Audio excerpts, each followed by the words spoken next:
Meron tayong nabili nebulizer, no? So, bali mukhang original to at medyo fresh pa siya, oh. So, napakabigat. Kapag mabigat po kasi ang isang unit or appliances, ibig sabihin original. Okay, tapos yung cord niya pang heavy duty na may fuse. Talagang original po yan, no? So, ngayon, tara, gawin natin. Nasa jack shop po tayo. Ngayon, subukan na natin. Meron tayong plug adapter. So, i-plug ko siya, 230 volts. Yan, so ngayon, subukan na natin. Ayun, mga ka-repairman, no? Gumagana naman siya, pero walang hangin na lumalabas. Okay, so walang hangin na lumalabas. Buksan natin. Ayan, oh, branded po ito. Ulitin ko lang, no? Branded.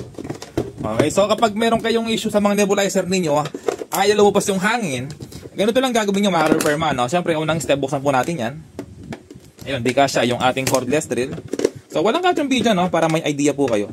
Kasi kung ikakat ko yung video, baka meron kayong hindi masundan or meron kayong hindi nakita na kung paano ayusin to. Yung walang hangin na lumalabas pero gumagana.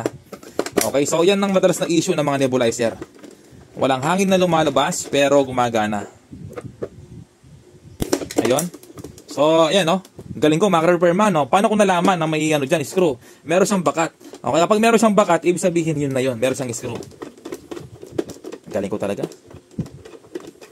Okay, so ilang wattage to? Wala nakalagay. Meron pa. Ito, last.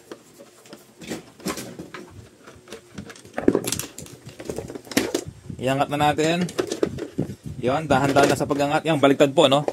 So, dapat, ito pala yung tataas. Ayan, baliktad. Ayun, mga ka-repairman, no? So, nakita natin natanggal to. Paano kaya to? Ayan, no? Natanggal yung pinaka-pump niya. Okay, so, palagay ko, nahulog to, nabaksak, no? Yan, punasan ko muna yung kanyang pump. Ito yung kanyang rubber pump.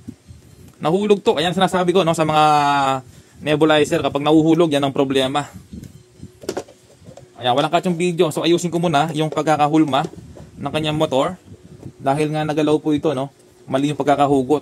Dapat pala hugutin mo yung puwit niya, yung ilalim. Okay, so ipasok ko na dito.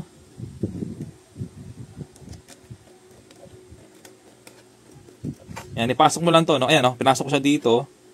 Tapos, ipapasok ko doon. Ayan, mga ka-repairman, okay na, no? Okay na, oh. So, ngayon, subukan na natin, no?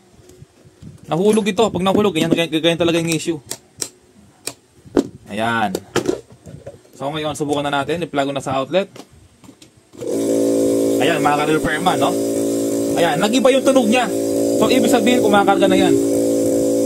Okay, para maniwala po kayo, sarado ko muna. Ayan, ganyan lang yung problema, no? Kapag meron kayong nebulizer na ayaw lumabas ang hangin, na pero gumagana. Nahuhugot lang, dahil nga kung minsan nahuhulog, nababaksak.